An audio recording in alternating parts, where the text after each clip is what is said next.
नमस्कार, आप सभी का बहुत बहुत स्वागत है। आप देख रहे हैं दमदार 10। मैं हूं अमित कुमार पालित। देखिए, देश में ना कई प्रयोग हो रहे हैं और एक ऐसा प्रयोग जंतर मंतर भी हो रहा है और जहां पर सबकी नजरें लगी हुई थी, लेकिन सुबह से हमारे तमाम जो रिपोर्टर्स हैं वो भी फील्ड पर मौजूद हैं। लेकिन मैं आपको बताऊं, जंतर मंतर पर 100 लोग भी नजर नहीं आ रहे हैं। अब ऐसा ही प्रयोग बिहार में भी हो रहा है। बिहार में भी इस तरह कई सारे प्रयोग किए जा रहे हैं। अब चाहे खान सर की हम बात कर लें, वो भी ऐसा कुछ प्रयोग करने की कोशिश कर रहे थे, लेकिन आजकल वो नजर नहीं आ रहे हैं। लालू और राबड़ी की ओर से भी कोशिश की जा रही है। कुछ ऐसा ही प्रयोग उत्तर प्रदेश में भी किया जा रहा है। और कर कौन रहे हैं? जी हाँ, अखिलेश जी की पत्नी यानी कि डिंपल यादव, जो मुलाकात करने पहुंची हैं शंकराचार्य जी से। तो वहां पर भी कुछ प्रयोग हो रहे हैं, तो इन प्रयोगों को लेकर बात करेंगे। लेकिन सबसे पहले शुरुआत हम कर रहे हैं बिहार से। बिहार में पहले सरकारी बंगले को लेकर सियासी बवाल मचा था। अब लालू राबड़ी की सिक्योरिटी को लेकर सियासी घमासान मच गया है। लालू यादव और राबड़ी देवी ने अपनी पूरी सिक्योरिटी सरकार को लौटा दी है। आरजेडी का कहना है कि सुरक्षा में कटौती के बाद लालू परिवार ने अपनी पूरी सिक्योरिटी को वापस कर दिया है। आपको हम बता दें कि 2 दिन पहले ही लालू परिवार की सुरक्षा की समीक्षा की गई थी, जिसके बाद सिक्योरिटी में कटौती की गई थी। लालू यादव और राबड़ी देवी बिहार के पूर्व मुख्यमंत्री हैं, इसलिए उन्हें Z+ सिक्योरिटी दी गई, जिसे हटाकर अब अलग सिक्योरिटी कर दी गई है। लालू यादव के पास अब BASP से 2 से 8 हाउस गार्ड, 2 बॉडीगार्ड वर्दीधारी रहेंगे और साथ ही HQRT पायलट और बुलेट प्रूफ गाड़ियां दी जाएंगी। राबड़ी देवी को भी इसी तरह से BASP के 2 से 8 हाउस गार्ड, सादे लिबास में 3 महिला बॉडीगार्ड, 3 वर्दीधारी बॉडीगार्ड दी गई है और इसके अलावा HQRT पायलट और बुलेट प्रूफ कार भी दी जा रही है। वहीं तेजस्वी यादव से Y+ सिक्योरिटी की जगह अब BASP के 1 से 4 हाउस गार्ड, 6 बॉडीगार्ड, जिसमें 3 सादे लिबास में रहेंगे और 1 से 4 एस्कॉर्ट पार्टी करेंगी, जो गाड़ियां रहती हैं उनके साथ।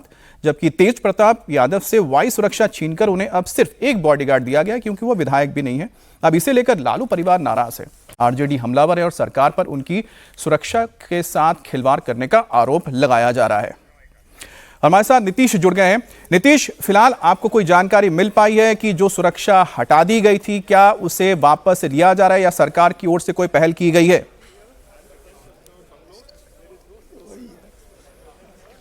देखिए, सुरक्षा वापस कर दी गई है और उसके बाद जो मेन गेट पर ये 10 सर्कुलर रोड है, जो राबड़ी देवी का आवास है। हालांकि इस बंगले को लेकर भी अभी सियासत चल रही है। इस बंगले को खाली करने का नोटिस है, लेकिन अभी चूंकि बंगला खाली नहीं हुआ है, जो सुरक्षाकर्मी अंदर थे और बाहर गेट पर थे, उन सबों को यहाँ से हटा दिया गया है।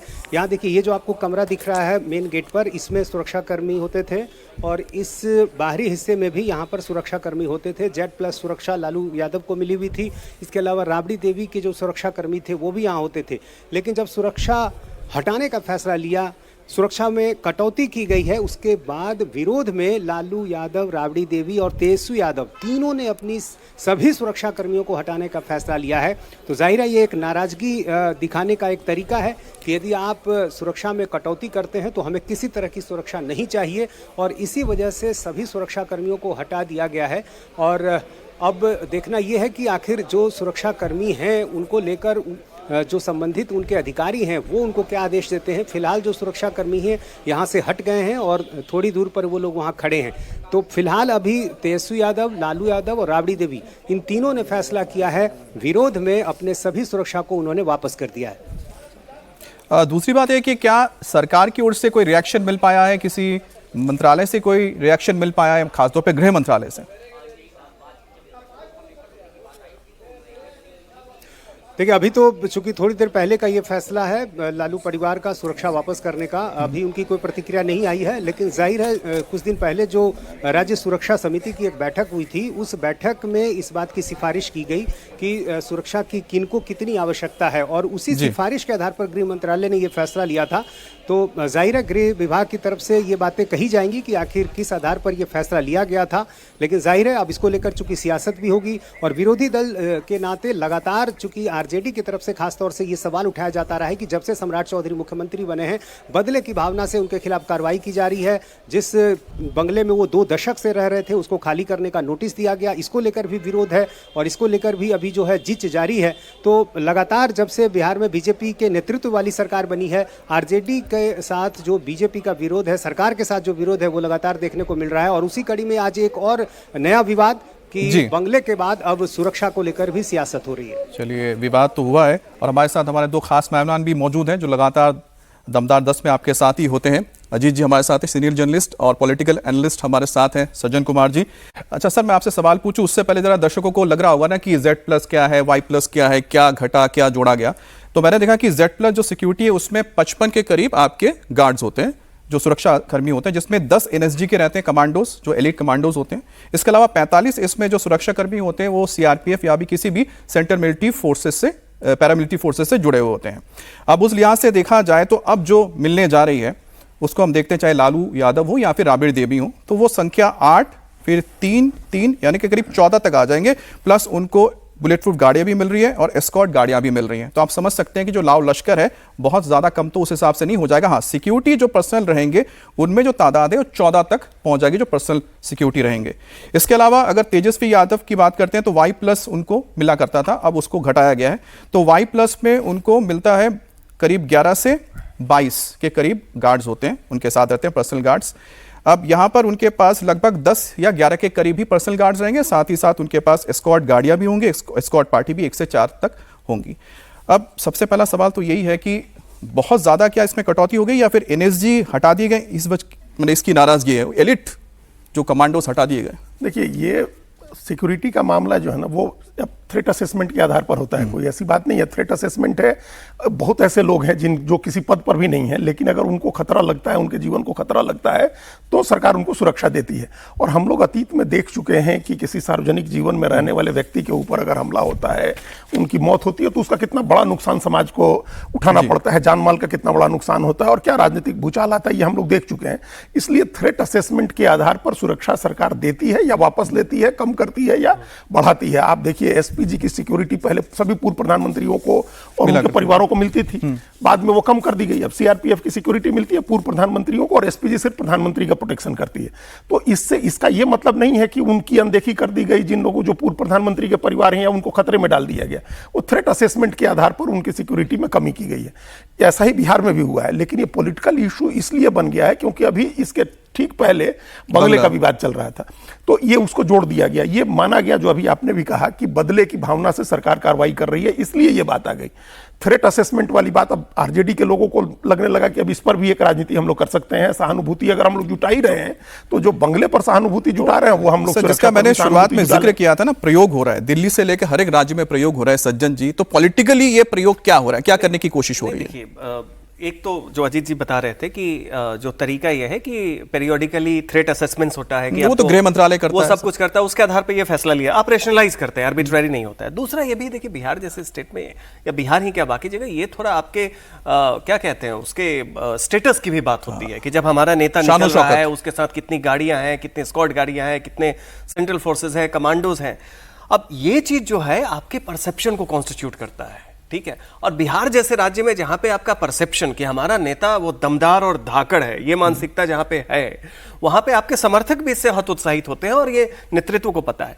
राजनीति वाली बात यह है कि देखिए, असेसमेंट हुआ, नीतीश कुमार जो है वो भी एक्स चीफ मिनिस्टर हैं, उनका Z+ सिक्योरिटी अभी भी है, राबड़ी देवी और लालू यादव का नहीं है। तो लोग ये कह सकते हैं कि थ्रेट परसेप्शन में नीतीश कुमार को ज्यादा खतरा है, इनको कम है।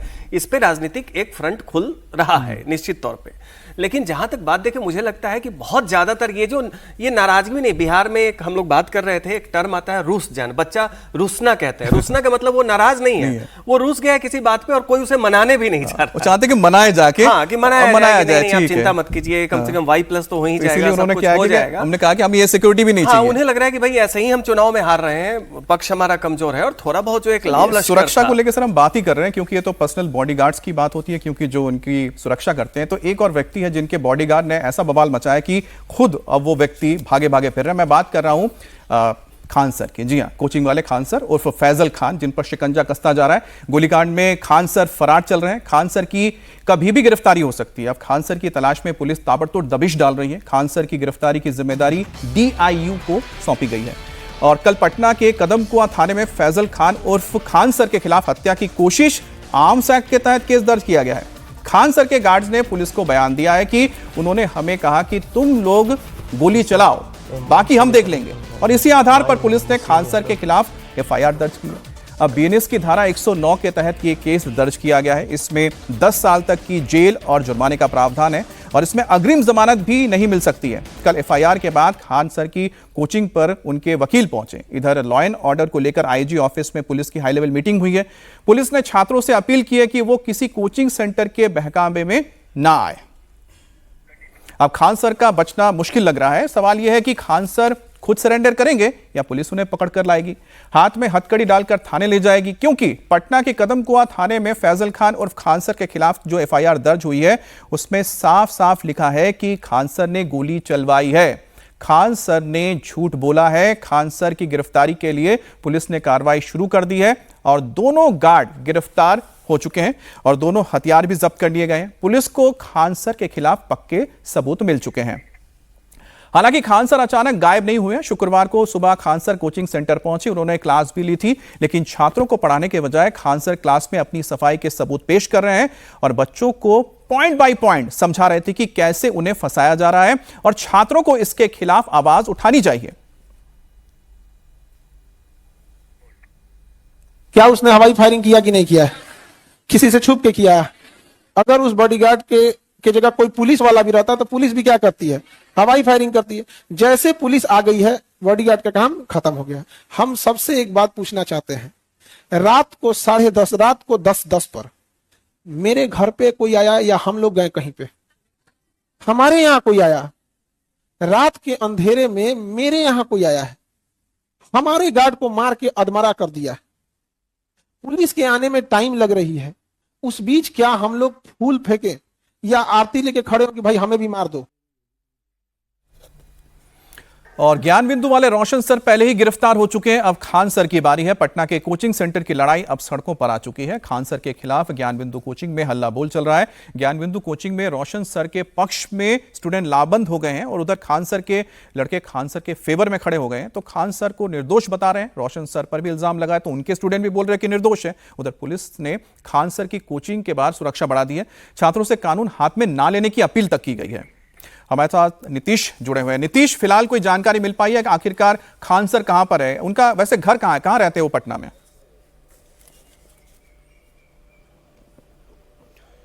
देखिए, खान सर के कोचिंग पर कल पुलिस गई थी देर रात, लेकिन वो वहाँ नहीं मिले और इसके पहले जब एफआईआर दर्ज हुई उनके खिलाफ, उसके बाद से ही वो नज़र नहीं आ रहे हैं। और कोचिंग संस्थान में सुबह में ज़रूर वो पढ़ा रहे थे, क्योंकि अंदर पढ़ाने के दौरान जो एक ऑनलाइन लिंक आता है उसके ज़रिए उन्होंने कुछ बातें रखी थी, जिसमें उन्होंने कहा था, एक तरह से सफाई दी थी कि क्या वजह थी उस समय वहाँ फायरिंग की नौबत क्यों आई, सेल्फ डिफेंस की बात उन्होंने कही थी।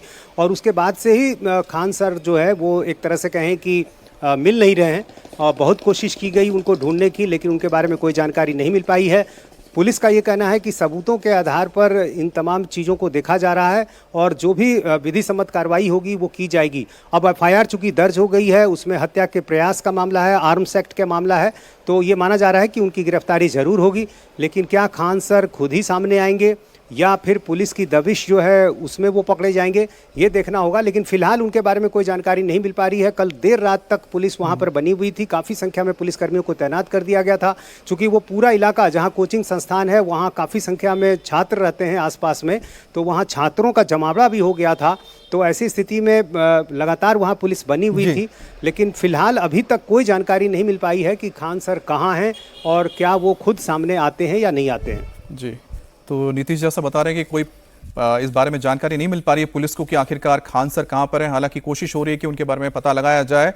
और अजीत जी, हम तो बस यही जानना चाहते हैं, क्योंकि खान सर जिस तरह से मुखर होकर हर चीज के लिए सामने आते थे, अब तो क्यों छुप रहे हैं, क्यों सामने नहीं आ रहे हैं? बिल्कुल बिल्कुल, ये ठीक सवाल है। उन्होंने जो बात अपने छात्रों के सामने कही कि भाई हमारे सामने कोई चारा नहीं था, बड़ी संख्या में लोग आ गए थे, हमारे गार्ड को अधमरा कर दिया था, तो हम गोली नहीं चलाते तो क्या फूल बरसाते? तो गार्ड ने गोली चलाई। अगर लीगल कार्रवाई है, उसके पास लीगल हथियार है, लाइसेंस का हथियार था, उसने गोली चलाई है और आप ये बात कह रहे हैं, तो जाकर के पुलिस के सामने कहिए और अपनी गिरफ्तारी दीजिए। आपको तत्काल जमानत मिलेगी कोर्ट से, अग्रिम जमानत नहीं मिलेगी, लेकिन जमानत मिल जाएगी। ईमानदारी की बात यही है कि आप आइए और यही बात जाकर के कहिए कोर्ट में। आपका वकील कहे, आप पुलिस के पास जाइए, इसमें छिपने की कोई बात नहीं है। आप भाग रहे हैं, इसका मतलब वो अपराध की गवाही होती है। भागना जो है वो आपके गिल्ट की गवाही होती है कि आप किसी न किसी तरह की गड़बड़ी है। इसमें कितना बॉस्ड अप है ये पूरा मामला। पहले खान ने कहा कि हम गोली चली, 8-10 राउंड गोली चलाते हमने देखा। अगले दिन पलट गए कि नहीं गोली नहीं चली। पुलिस ने भी एफआईआर की तो उसमें कहा कि गोली नहीं चली। हम लोग यहीं इंडिया टीवी पर देख रहे थे, वहां जो लोग मौजूद थे उन्होंने कहा कि हमने गोली का खोखा देखा, यहाँ गोली चली। अब ये बात को शुरू से किसी तरह से दबाने की कोशिश की गई, जब ये बात सामने आ गई तो अब वो फरार हो गए हैं। देखिए ये बहुत, इसमें सबसे बड़ी बात, जो सबसे चिंता की बात ये है कि ये एक पटना में एक जगह है मुसल्लापुर हाट, जहां दोनों का एक ही कैंपस में कोचिंग है। ये एक ही कैंपस है जहां ज्ञान बिंदु है, रोशन यादव है, और ये इनका है फैजल खान का। अब ये दोनों एकदम आसपास हैं। बच्चे एकदम इस बात को लेकर के ऐसे उत्तेजना है बच्चों में, लोग अपने रोशन यादव के पक्ष में वो लोग उतरे सड़क पर, सैकड़ों हजारों बच्चों ने प्रदर्शन किया। अब इनके बच्चे प्रदर्शन करेंगे, ये आपस में इनका टकराव नहीं हो, ये इन दोनों की जिम्मेदारी है कि इसको टालें, इस बात को, इस तरह की कोई बात नहीं हो। और पुलिस के सामने जाकर बहुत अहम बात कही है सज्जन जी। मैं आपके पास इसलिए आ रहा हूं क्योंकि आप भी ऐसे ही कोचिंग में तो पढ़े हैं ना पटना में। अब देखिए स्टूडेंट्स को जिस तरह से दोनों तरफ से चीजें बताई जा रही हैं और स्टूडेंट्स जिस तरह से अपने अपने टीचर्स के लिए काफी ज्यादा गुस्से, आप ना हम कह सकते हैं कि उत्तेजित हो चुके हैं। अब कुछ भी वो कर सकते हैं, ऐसे हालात बन रहे हैं। तो यहां पर जब रोशन आनंद जब ये कह रहे थे, जब उनको गिरफ्तार किया गया था कि ये साजिश करके मुझे गिरफ्तार किया गया है, तो उनके आरोप तो सही लग रहे हैं ना कि जब आपके खिलाफ यानी खान सर के खिलाफ अगर कोई शिकायत हुई तो क्यों नहीं जा रहे हैं, अगर उनको लगता है कि कुछ नहीं है तो आनंद, यानी मैं रोशन की बात कर रहा हूं, रोशन आनंद तो फिर सही आरोप लगा रहे हैं। नहीं, बिल्कुल। इसमें मूल प्रश्न क्या है? मूल प्रश्न ये है कि कोचिंग की जो राइवलरी है वो जैसे माफिया है ना, ये तो जैसे पंजाब में क्या होता है, जो म्यूजिक इंडस्ट्री है वो तो गैंगवार है ना, बिल्कुल। एक दूसरे का मर्डर करवाओ, ये करवाओ। अब मर्डर तक बात नहीं पहुंची है, लेकिन जिस तरीके से चीजें बढ़ रही हैं, ये शिक्षा के नाम पे जो राइवलरी चल रही है, ये व्यवसायीकरण भी नहीं है, कमोडिफिकेशन भी नहीं है, ये बिल्कुल गैंगस्टर वाली बात है। एक के पोस्टर के ऊपर अपना पोस्टर लगा देना, बच्चों को एक करना कि राइवल कोचिंग को ये करो, उसके बाद दूसरे को किस तरह से कॉन्स्पिरेसी में फंसाना। ये चीजें पहले मुसल्लापुर हाट में ही, जो अजीत जी बता रहे थे कि वहां पे है, वहीं पे सुपर 30 आनंद कुमार ने भी अपनी शुरुआत की थी, आज से लगभग 25 साल पहले, 25-26 साल पहले। हाँ, और उस समय आए थे तो उन्हें भी परेशान किया गया था, और उस समय हम भी नए थे, उस समय हम लोग गए थे तो उन्होंने क्लास में आके कि बताइए हमारे ऊपर इस तरह से धमकियां दी जा रही है, आप लोग जाके कहिए कि आपको फ्री में पढ़ाया जाता है। हालांकि 1000 रुपए लेते थे ये करके, पर कहने का बात है लेकिन इस स्तर तक नहीं पहुंचा था कि आपको लग रहा है कि कोचिंग सेंटर नहीं हो, दो माफिया ग्रुप हो, और उनके जितने भी स्टूडेंट्स हैं, उनके सपोर्टर्स हैं जो बिल्कुल जा रहे हैं, खुलेआम स्टूडेंट्स कह रहे हैं कि हम अगर राइवल कोचिंग का कोई स्टूडेंट मिल गया तो दिखा देंगे। ये प्रणाली देखिए, सबसे इसकी कमी क्या है कि पहले यूनिवर्सिटीज में जो है वो शिक्षा का केंद्र होता था, यूनिवर्सिटी कोलैप्स कर गया तो हुआ कि थिंक टैंक्स जाएंगे, उनका टैंक खाली है, फंडिंग नहीं है। अब इन कोचिंग्स के पास क्या है कि फंडिंग तो खूब है, तो ये इंटेलेक्चुअल वो बन के कहीं ना कहीं युवाओं के आइकन बन के उभरे। प्रतिस्पर्धा अच्छी बात है ना, प्रतिस्पर्धा होनी चाहिए, लेकिन इस तरह से आप अपने बच्चों को तो मोटिवेट मत कर दीजिए कि वो एक दूसरे के खिलाफ चले जाए, जिस तरह से हम लगातार देख रहे हैं कि चाहे वो ज्ञान बिंदु हो या फिर खान सर के कोचिंग के बच्चे हो। लेकिन प्रतिस्पर्धा देखिए राजनीति में भी होती है, और लेकिन वहां पर कई बार हाँ ये होता है कि बंगाल की तरह की खूनी प्रतिस्पर्धा भी ज्यादा देखने को मिलती है। लेकिन इस वक्त उत्तर प्रदेश में एक प्रयोग शुरू हुआ है चुनाव से ठीक पहले, अगले साल चुनाव होने जा रहे हैं। हिंदू वोट की लड़ाई अभी से शुरू हो चुकी है। शंकराचार्य विवाद में अब सपा वोट तलाश रही है। शंकराचार्य स्वामी अभिमुक्तेश्वरानंद अपनी गौरक्षा यात्रा को लेकर मैनपुरी पहुंचे। अब वहां पर सपा की सांसद डिंपल यादव ने उनसे मुलाकात की, शंकराचार्य के सामने माथा टेका और आशीर्वाद भी लिया। डिंपल यादव ने स्वामी अभिमुक्तेश्वरानंद से कहा कि अखिलेश यादव उनके साथ हैं और हमेशा रहेंगे। डिंपल यादव ने कहा कि प्रयागराज बाघ मेले में शंकराचार्य का अपमान हुआ है, प्रकृति उस अपमान का जरूर बदला लेगी।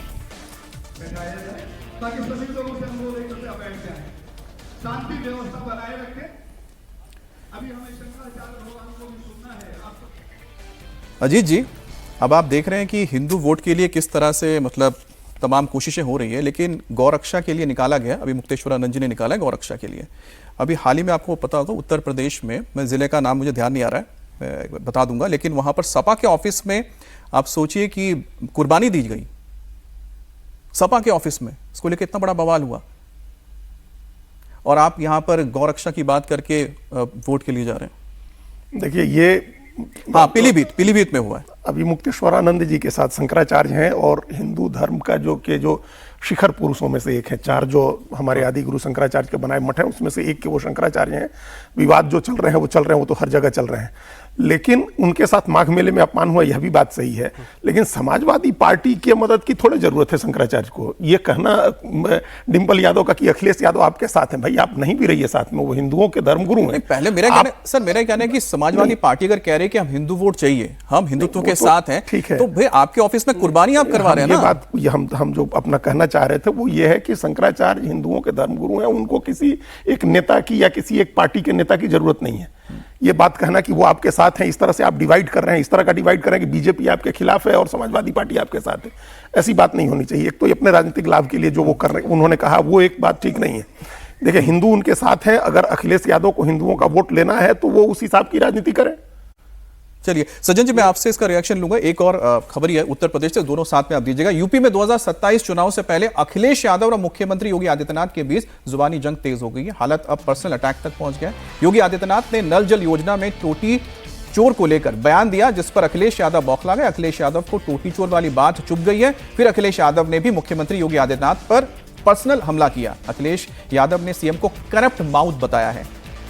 कहा है कि वनस्पति के ज्यादा सेवन से बोलने और समझने की क्षमता प्रभावित होती है। अखिलेश यादव का पूरा एक्सपोस्ट हम आपको दिखा रहे हैं, उन्होंने क्या लिखा है।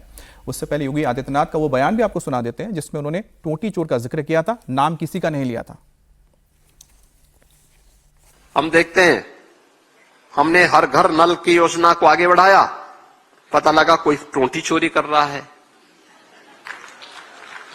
कोई अन्य प्रकार से उसको नुकसान कर रहा है, खुला है तो खुला हुआ है। ये न हो। हमारा दायित्व तो बनता है कि हम अगर कोई व्यक्ति चोरी कर रहा है तो उसको टोके। सज्जन जी, मैं तो इस पे सीधा एक ही बात पूछूंगा कि नाम लिया नहीं है, चोरी किसने की? मैंने नहीं की। नहीं, देखिए वो तो ये बात आई थी 2017 में, जब मुख्यमंत्री आवास में ये गए थे, उसी समय ये आए थे। एक उनके ब्यूरोक्रेट है, उन्होंने इस बात को उजागर किया था, अखिलेश यादव। लेकिन ये चुनावी ये है तो एक दूसरे पे कटाक्ष चल रहा है। अखिलेश यादव काफ़ी खुद चुटकी लेने वाले मोड में रहते हैं, तब योगी भी उस मोड में आने की कोशिश कर रहे हैं, आक्रामकता की जगह थोड़ी चुटकी ले ले। लेकिन पहली बात देखिए, वो जो आपने शंकराचार्य की बात की, उसमें एक तो हिंदू वोट नहीं है, उसमें बड़ा ही सपा को ये लगता है कि चूंकि शंकराचार्य अविमुक्तेश्वरानंद नाराज हैं और उसके अलावा एक और भी चल रहा है कि जो ब्राह्मण नाराज हैं, तो इनको लगता है पीडीए प्लस में ये ब्राह्मणों को उससे जोड़ेंगे, थोड़ा ऐसी उनकी उम्मीद है। अब होता क्या है कि देखिए, यूपी की स्थिति यह है कि ठाकुर तो पहले भले ही जब मुलायम सिंह यादव थे एक समय में ठाकुरों का एक बड़ा हिस्सा सपा को वोट करता था, लेकिन ब्राह्मण उस तरीके से कभी सपा के साथ नहीं गए। तो ब्राह्मण ग्रज के साथ करें या हंस के करें, वो बीजेपी के साथ रहेंगे। लेकिन फिर भी होता है ना कि आप एक उम्मीद के साथ पहल करते हैं। तो डिंपल यादव जो अविमुक्तेश्वरानंद जी के पास जा रही हैं, उनको सीधा ये लगता है कि शंकराचार्य की आइडेंटिटी हिंदू नेता की नहीं है, ब्राह्मण नेता की। ये अपने आप में बहुत ही संकीर्ण मानसिकता है कि आप संत को, जो शंकराचार्य हैं, उनको जाति के परिधि में बांध रही हैं। दूसरी बात देखिए, यहाँ पे अखिलेश यादव ये सारा कुछ कर रहे हैं, अभी जो प्रपंच चल रहा है उसमें योगी के पास दो ऐसे मुद्दे हैं जिसपे वो काफी आगे है अखिलेश से। एक जो गुंडागर्दी का बैगेज है अखिलेश के साथ, वो जो स्मृति है अखिलेश समाजवादी पार्टी के, जो बिहार में राजद के साथ थी, वो एक बैगेज है। और दूसरा ये है कि जो वेलफेयर स्कीम्स वगैरह को सफलता से पहुंचाया गया है, उसमें भी काफी सफलता मिले। उसमें ये सब जो है तंज की बातें आप देखिएगा, ये पर्सनल अटैक जो है वो बस एक खुंदक है। अजय जी, मैं कुछ नहीं, बस आपसे अगर एक लाइन में अगर कहेंगे कि मुझे जो समझ में आया कि जहां पर अखिलेश की कोशिश हो रही है कि हम पीडीए को लेकर चलें और पीडीए के जरिए आज सत्ता में आए, तो योगी कर रहे हैं कि चाल और चरित्र क्या है नेताओं के, उसको उजागर कर रहे हैं। भाई योगी जी ने तो कह दिया कि 80-20 का चुनाव है। अब वो अपने 20 के अलावा अखिलेश यादव कुछ 80 में से लेना चाह रहे हैं, जो उनके पास एक अपना यादव का है 10% के करीब। बाकी वोट के लिए वो प्रयास कर रहे हैं। उसी प्रयास में वो शंकराचार्य के यहाँ भी जाएंगे और भी जगह जाएंगे। चलिए, और इस वक्त की बड़ी खबर, प्रधानमंत्री मोदी ने कांग्रेस की पॉलिटिक्स पर बड़ा हमला बोला है। उन्होंने सूरत में एक कार्यक्रम को संबोधित करने के दौरान बड़ा हमला बोला। पीएम ने कहा कि कांग्रेस की अराजकता की राजनीति नहीं चलेगी। अराजकता में अवसर ढूंढ रही है कांग्रेस, इसलिए उसे कर्नाटक में सीएम तक बदलना पड़ा है, क्योंकि जनता में आक्रोश है। पीएम ने कहा है कि आज देश में कुछ निराशावादी लोग भी हैं जो आत्मनिर्भर भारत का मजाक उड़ाते हैं। ये वही लोग हैं जिन्होंने भारत को कई वर्षों तक दूसरे देशों पर निर्भर रखा, क्योंकि ये लोग भारत की तरक्की नहीं देखना चाहते थे। लेकिन आज भारत के 140 करोड़ लोग एक साथ विकास का सपना देख भी रहे हैं, जो सच भी हो रहा है। कांग्रेस की अराजकता में अवसर ढूंढने की राजनीति नहीं चलेगी। कर्नाटका की जनता में भी कांग्रेस सरकार को लेकर के बहुत आक्रोश है और यही कारण है कि कर्नाटका में भी कांग्रेस को सीएम बदलना पड़ रहा है। आज देश में कुछ निराशावादी लोग हैं जो आत्मनिर्भर भारत अभियान का मजाक उड़ाते रहते हैं। देश के इस संकल्प को वो लगातार नीचा ही दिखाते हैं। ये वो लोग हैं जिन्होंने हमेशा भारत को दूसरे देशों पर निर्भर रखा। वो लोग ये भूल जाते हैं कि दूसरों पर निर्भर देश विकास की वो ऊंचाई कभी प्राप्त नहीं कर सकता जिसका वो हकदार है। देखिए, प्रधानमंत्री मोदी जो बात कर रहे हैं वो विपक्ष की ओर है। विपक्ष लगातार सरकार के ऊपर आरोप लगा रहा है कि अर्थव्यवस्था ठीक नहीं है, लेकिन आप सोचिए कि वैश्विक हालत जहां पर लगातार एक युद्ध 2022 से चल रहा है यूक्रेन और रशिया का, दूसरा इस वक्त मिडिल ईस्ट में जो हालात है, तेल के दाम आसमान छूने पूरे दुनिया में, लेकिन भारत की अर्थव्यवस्था आप देखिए पिछले साल जो अभी जो आंकड़े आए हैं करीब 7.5% से ज्यादा है। अजीत जी 7.7 बिल्कुल। और जो अभी प्रेडिक्ट किया गया है 2026 से लेकर 2027 के बीच 6.5% से ज्यादा है। IMF यानी कि international monetary fund, world bank दोनों ने कहा है कि 6.5 से ऊपर रहेगा। और वहीं अगर आप देखते हो चीन 4 से लेकर 4.5% की बढ़ोतरी हो रही है और अमेरिका सिर्फ 2% है। फिर भी आप कहते हैं कि कौन सी निराशा में जीने के लिए आप जा रहे हैं? देखिए, उसमें 2-3 पहलू हैं। जो एक राजनीतिक बात है प्रधानमंत्री की वो अलग है, लेकिन उन्होंने जो ये बात कही कि कांग्रेस पार्टी अराजकता में अवसर देख रही है, ये एक बड़ी चिंता की बात है। आप मुख्य विपक्षी पार्टी को कोई भी ऐसा काम नहीं करना चाहिए है जिससे लगे कि अगर कोई स्थितियां ठीक नहीं है तो उसमें आप उसको और अराजकता फैला करके स्थिति खराब करें। ये नहीं करनी चाहिए। राजनीति हर व्यक्ति करे, राजनीति का अपना एक तरीका होता है। मुख्यमंत्री बदलना कांग्रेस का अपना काम है। बीजेपी ने भी कर्नाटक में मिड टर्म मुख्यमंत्री बदला था।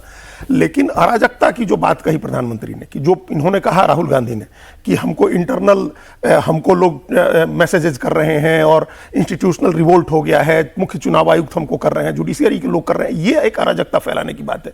ये कहना कि प्रधानमंत्री नहीं रहेंगे और इमरजेंसी लगा सकते हैं, ये अराजकता फैलाने की बात है।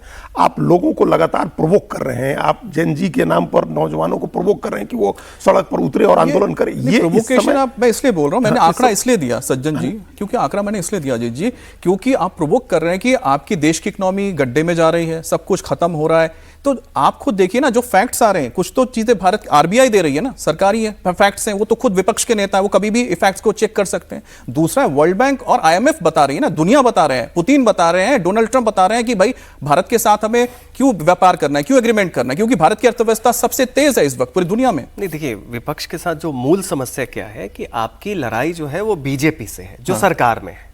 सरकार और राज्य, देश दो अलग हैं, बिल्कुल, गवर्नमेंट और स्टेट अलग है।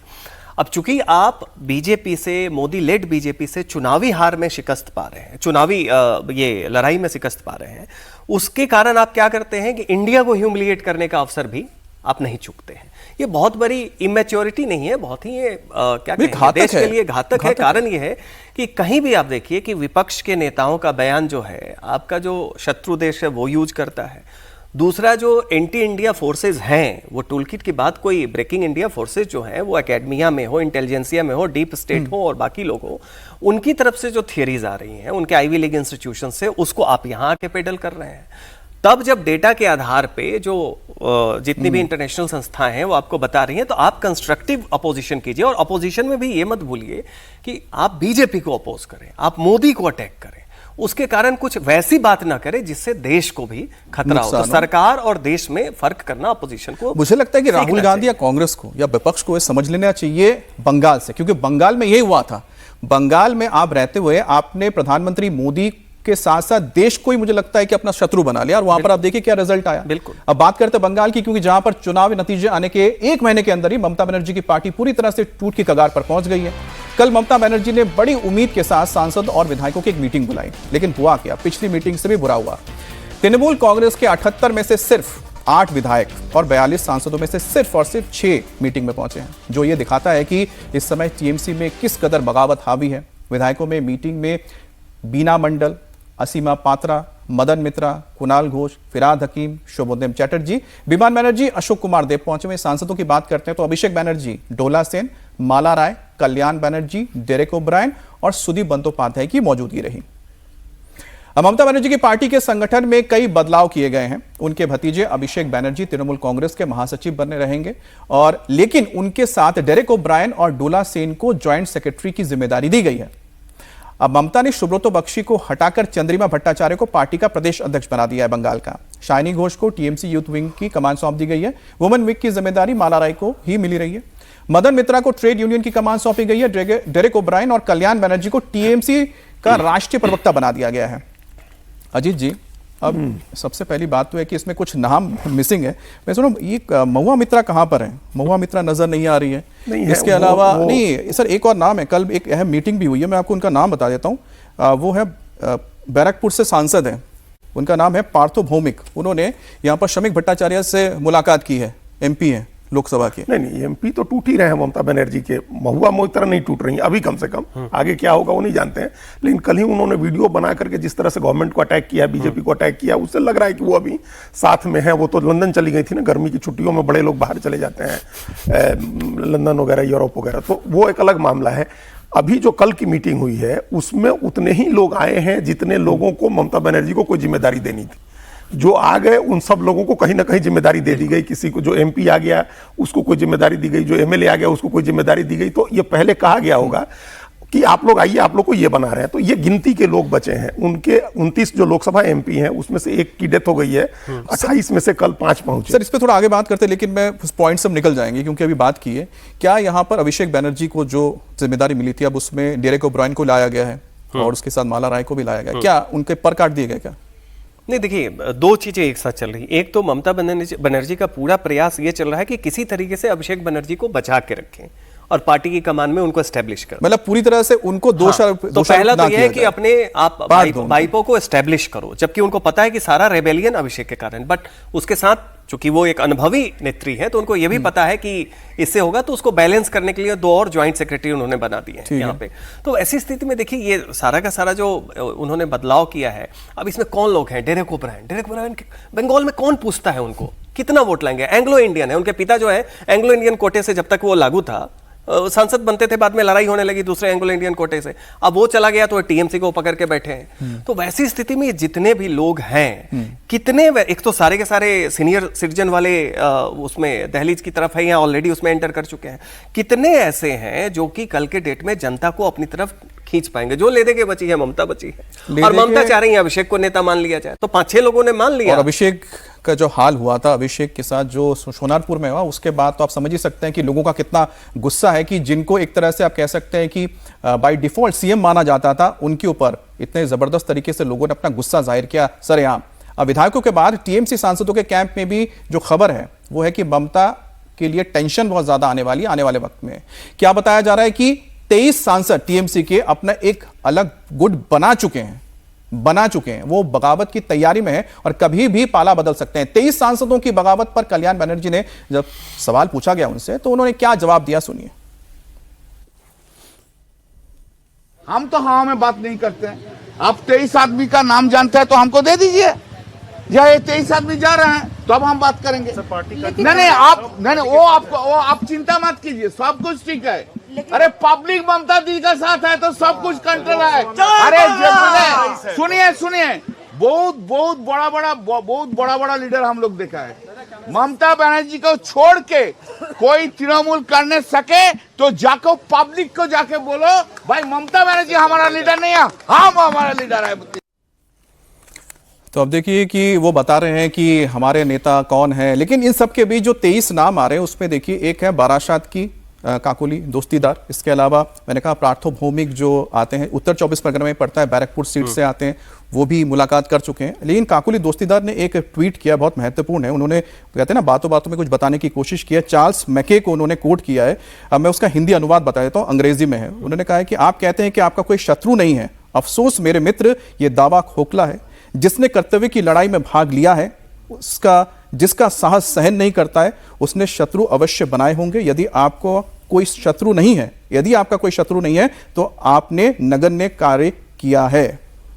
तो यानी कि काकुली दोषीदार बता रही हैं कि मैंने शत्रु बनाया है क्योंकि मैंने काम किया है, उन्होंने सीधा बिल्कुल मैसेज, और मैंने गलत जो हो रहा है उसके बारे में बोला है। शत्रु भी पार्टी के अंदर की बात कर रही है कि अगर आपके पार्टी में कोई शत्रु नहीं है, इसका मतलब आपने कुछ काम ही नहीं किया है, आप यस मैन या यस वुमन थे। हालांकि ये उन्होंने जिक्र किया कि 4 साल तक चुपचाप रही हूं मैं। हाँ, ये बातें चल रही हैं अब, लेकिन ये भी है कि लोग कह रहे हैं उनके क्रिटिक की अब जब चुनाव हार गई तब आपने बोला है, लेकिन चलिए उन्होंने काफी बातें अंदर की बताई।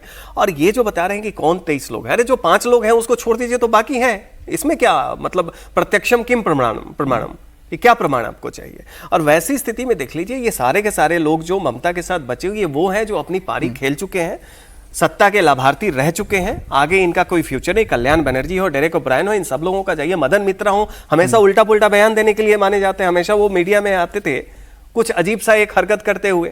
तो ये वो लोग हैं जो ममता के साथ ये समझते हैं कि अब इनका बाहर भी इनका कोई पूछ नहीं है, इनके साथ उम्र का कोई वो वैसा फेज नहीं बचा है जब इनको लगे कि अभी भी 10 साल 15 साल ये पारी खेल सकते हैं।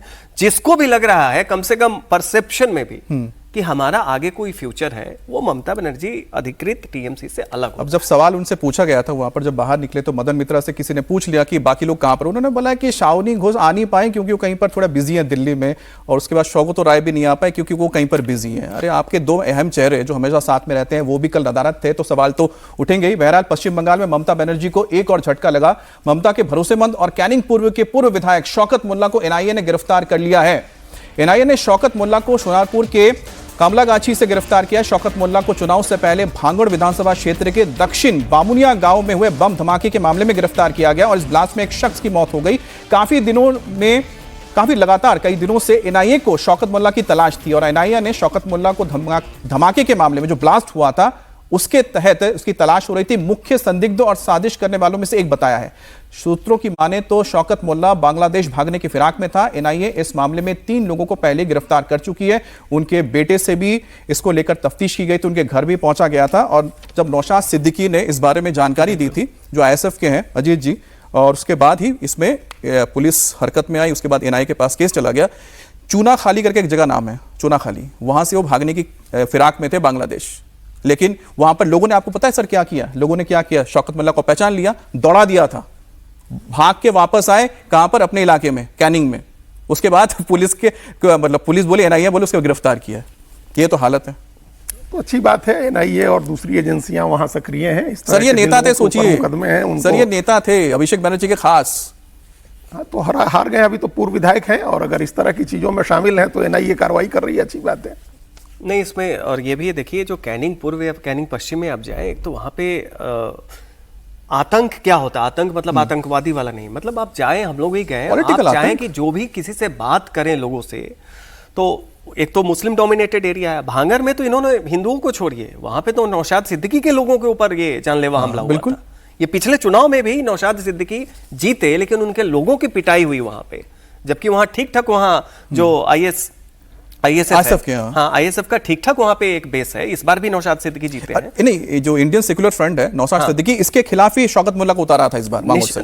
बिल्कुल निश्चित तौर पे। और ये पूरा का पूरा देखिए साउथ 24 परगना जो डायमंड हार्बर मॉडल है, जिसको अभिषेक बनर्जी गुजरात मॉडल और बाकी क्या क्या मॉडल के पैरेलल में दिखाते थे, बेसिकली ये उसकी कलाई है। ये मतलब वहां के लोगों से बात करें तो ये आदमी बम बनाने वाला पेशेवर हुआ करता था, इसको आपने नेता बना दिया। अरे जो बताइए कि देश के कानून के तहत जो विधायक रह चुका है, जो भाग रहा है बांग्लादेश में, तो आप समझ ही सकते हैं कि किस तरह का ये व्यक्ति होगा। बहरहाल अब बात हम करते हैं झारखंड की। 18 जून को जिन 24 सीटों पर राज्यसभा चुनाव होने वाले हैं उसमें से 2 सीट झारखंड से है और जहां पर महागठबंधन की सरकार है।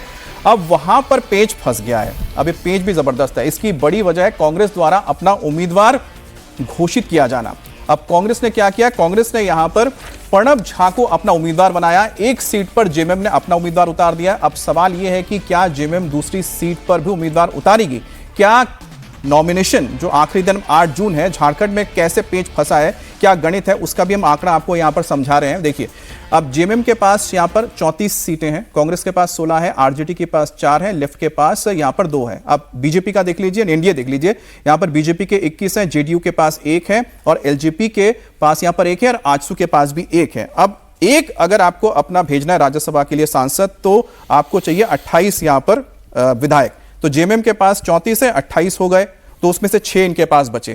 कांग्रेस को अपना भेजना है तो 16 उनके पास है, 12 की उनके पास कमी है। अब 6 अगर वो लेते हैं जेएमएम से तो आरजेडी से 4 लेंगे, कांग्रेस से 2 और लेंगे तो 6 12, तो उनके पूरे 28 हो जाते हैं। लेकिन बीजेपी के पास यहां पर अगर देखा जाए 21 है, जेडीयू सब मिला दिया जाए तो 24 है, 4 उनकी जरूरत है। अब क्या यहां पर बताया जा रहा है जो जेएमएम है, अजीत जी, क्या जेएमएम ये कोशिश करेगी कि अपना कोई कैंडिडेट ले दे या बीजेपी कहीं से क्रॉस वोटिंग करवा ले, तो कांग्रेस के लिए तो खेल खराब हो जाएगा? ये हो सकता है। एक तो कांग्रेस ने बिना हेमंत सोरेन के साथ बातचीत किए, बिना सामूहिक रूप से करके अपना उम्मीदवार घोषित कर दिया। लेकिन कांग्रेस अपना कहती है कि हमारा क्लेम है, क्योंकि पिछले 3 राज्यसभा चुनावों से जेएमएम अपना उम्मीदवार भेज रही है। 2020 में उसने शिबू सोरेन को भेजा, 19 का चुनाव हार गए थे वो। 2022 में महुआ माझी को भेजा और 2024 में सरफराज अहमद को भेजा।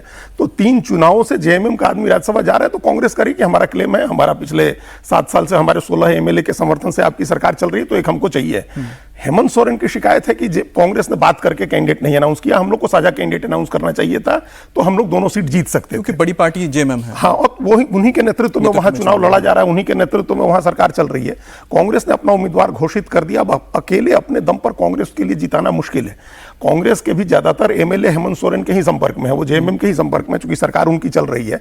नंबर्स पूरे हैं, 56 उनके वोट हैं, 56 विधायक हैं उनके पास, 56 चाहिए जीतने के लिए। लेकिन कांग्रेस का इतिहास, वहां झारखंड का इतिहास हमेशा राज्यसभा चुनाव में क्रॉस वोटिंग करा है, कोई ना कोई बाहर से आगे जीतता रहा। और कल की मीटिंग के बाद जेएमएम के लोगों ने कहा कि हम दोनों सीटों पर उम्मीदवार देंगे। अच्छा, दे रहे हैं। अगर दोनों सीटों पर उम्मीदवार देते हैं और फिर एक उम्मीदवार बीजेपी का भी आएगा ही, तो 2 सीट के लिए 4 उम्मीदवार हो जाएंगे, फिर चुनाव बहुत घमासान हो जाएगा। फिर तमाम जो विधायक हैं उनकी चांदी रहेगी, एक सीट हेमंत सोरेन की पक्की रहेगी, बाकी के लिए वो अपना जो खेल होगा वो हम सब लोग जानते हैं। अगर जेएमएम उम्मीदवार नहीं भी देती है और कांग्रेस जेएमएम के 2 उम्मीदवार ही लड़ते हैं, मान लीजिए कि हम मान लें कि एक जेएमएम का और एक प्रणब झा कांग्रेस के, तब भी अगर बीजेपी उम्मीदवार देती है तो फिर लड़ाई क्रॉस वोटिंग होगी उसमें, फिर कांग्रेस, तब भी कांग्रेस के उम्मीदवार के लिए वहां चुनाव जीतना मुश्किल होगा। आप कह रहे हैं कि एक जेएमएम, एक कांग्रेस और एक बीजेपी, तब भी कांग्रेस के लिए मुश्किल होगी। क्योंकि अजीत जी बोल रहे हैं कि क्रॉस वोटिंग के मामले में कांग्रेस का रिकॉर्ड बहुत पुख्ता है। सिर्फ कांग्रेस का ही नहीं, वहां 4 आरजेडी के हैं। तो वो 4 आरजेडी के भी आप कैसे, आपको कोई कमिटमेंट तो है नहीं। बिहार में आरजेडी के साथ कांग्रेस का तालमेल खत्म हो चुका है, एक तरह से दोनों अलग अलग हैं। तो अगर वो 4 भी आपके पास कैसे आए? बीजेपी के अगर एनडीए में चले गए तो होगा, क्रॉस वोटिंग होती। इसमें तो कोई ऐसा भी नहीं होता है ना कि आपको व्हिप लागू हो रहा है या दल बदल कानून लागू होगा। यहां तो आपको कोई वोट कर सकता है। और 24 अपने हैं एनडीए के पास, एक 21 और एक 3 पार्टियों के, और एक निर्दलीय जो वहां है जयराम महतो, वो भी हो सकता है कि कल ये बात हो रही थी अजीत जी कि इस बार राज्यसभा में कुछ बहुत ज्यादा मजेदार देखने को नहीं मिल रहा, लेकिन झारखंड में मुझे लगता है कि वो रुचि हम सबकी बढ़ा दी है, तो हम सबकी नजर आगे रहेगी। लेकिन अब जरा रुक करते हैं हम, जो पूरे दुनिया में क्या चल रहा है, खासतौर पर मिडिल ईस्ट में अमेरिका और ईरान के बीच एक बार फिर से तनाव बढ़ता दिख रहा है। अमेरिका और ईरान एक बार फिर से आमने सामने है। अमेरिका ने स्ट्रेट ऑफ हॉर्मुज में ईरान के 4 ड्रोन को मार गिराया। यह दावा खुद अमेरिका की सेंट्रल कमांड यानी कि सेटकॉम ने किया है, जिसमें कहा गया है कि ईरान ने स्ट्रेट ऑफ हॉर्मुज की ओर 4 हमलावर ड्रोन भेजे थे, जिसके बाद अमेरिकी सेना ने उन सभी ड्रोन को मार गिराया। और इतना ही नहीं, सेंट्रल कमांड ने यह भी दावा किया है कि अमेरिकी फौज ने ड्रोन गिराने के बाद ईरान के गोरुक और केश्म द्वीप पर मौजूद तटीय निगरानी रडार सेंटर्स को ध्वस्त कर दिया है। अमेरिकी सेना ने यह भी कहा है कि वो ईरान की किसी भी आक्रामक कार्रवाई का जवाब देने के लिए तैयार है और उसके सैनिक पूरे क्षेत्र में सतर्क हैं। अब स्ट्रेट ऑफ हॉर्मुज में अमेरिका की इस कार्रवाई से ईरान नाराज है। गुस्से में आईआरजीसी ने भी जवाबी कार्रवाई की है। ईरान ने कुवैत और बहरीन के ऊपर हमले शुरू कर दिए हैं। कुवैत और बहरीन पर 1 दर्जन से अधिक मिसाइलें दागी गई हैं और कुवैत और बहरीन की आर्मी ने अपने लोगों से बाहर नहीं निकलने और सावधानी बरतने की सलाह दे दी है। अब अमेरिका ईरान में दोबारा बढ़ते तनाव के बीच अमेरिकी राष्ट्रपति डोनाल्ड ट्रंप ने बड़ा दावा किया।